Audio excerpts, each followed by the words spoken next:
increasingly common expectation that managers can and will coach their employees, it's clear that managers need to be trained to do so. Many organisations across the world today are developing coaching programs for the workplace, either hiring external coaches or training their own managers. A coaching culture is the goal to pursue, and I'm sure that's why you're here today. OzAsia Leaders believes in building capacity in your human capital by training up your directors, your senior managers and your leaders first as coaches.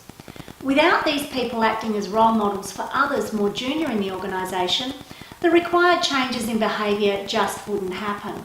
After all, how many leadership projects have you seen fail because senior members of the organisation just don't make the change? And so, their people don't make the change either. Culture refers to the unwritten rules, values, norms or behaviours and other practices that collectively define how work is completed. Your organisation's culture can exert a powerful and positive influence over its business success. Many organisations realise this fact and attempt to change their culture in some way. It can be quite challenging to even define what that desired culture might be, let alone transitioning the entire organisation away from its existing culture. A coaching culture is where coaching behaviours and skills are readily used and accepted throughout the organisation. It's an environment focused on development, where employees use coaching principles such as active listening, questioning and generating options when interacting with one another. Companies with strong and effective corporate and coaching cultures are often characterised by high levels of employee engagement, productivity, company innovation, customer satisfaction, allegiance, and having lower than average absenteeism and staff turnover, all driving profitability. Imagine the strength of your business results if your leadership teams were also coaching their teams effectively and your organisation adopted a coaching culture. Our Creating a Coaching Culture program develops the necessary skills that employees at all levels need to coach more effectively and more often. A coaching culture promotes greater levels of trust, confidence and potential, and this can lead to improved workplace performance as well as motivate and engage employees.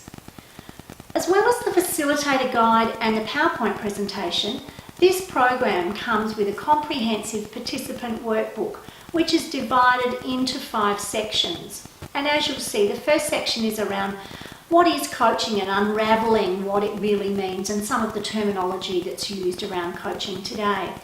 Part 2 is the benefits of coaching for individuals and teams and ultimately business. And we'll relate that all back to the participant's workplace and how that may be relevant and how that may drive some improvements in your organisation. Part 3 is around looking at the attributes and qualities that make a good coach.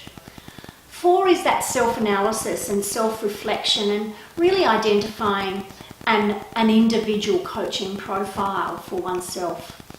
And finally, part 5 is around the action planning. And of course, around the actions comes some accountability. So how do we apply our learning in this program back into the workplace and make it relevant for us, implement some actions and keep accountable to those actions? This program and the workbooks attached have loads of activities and discussions to deepen the learning and make it relevant to your workplace. This is all laid out and explained in the facilitator guide to assist in making it as interactive and relevant to your people. In our work with organisations, there's an increasing expectation that managers will coach their employees.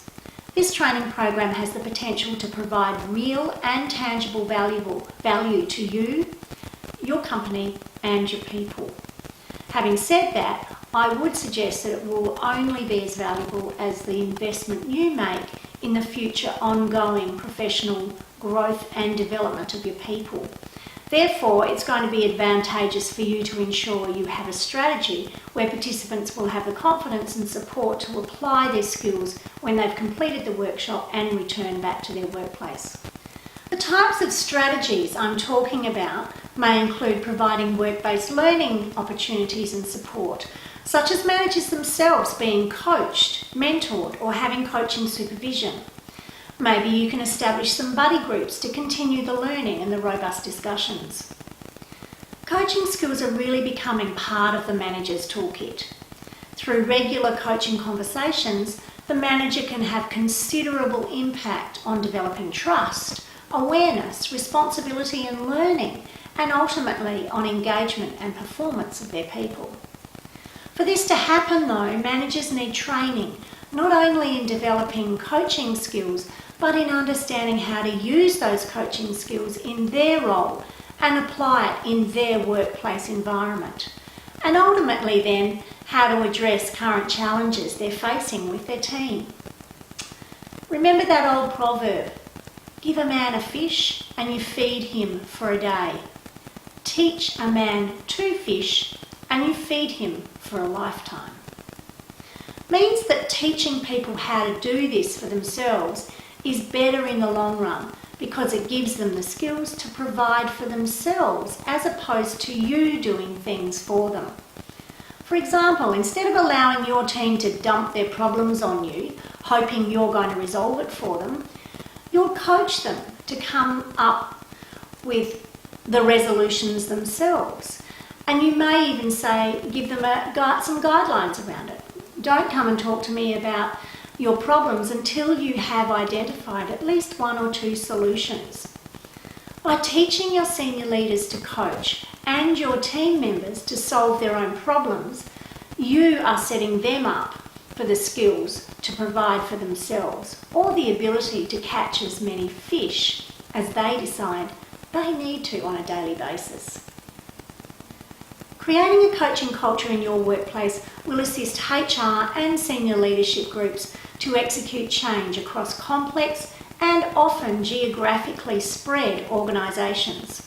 A coaching culture provides a framework that creates greater understanding, deeper connections and stronger networks, allowing that change to be integrated more effectively across an organisation and within an individual. Coaching continues to be adopted globally to drive wide-scale organisational change.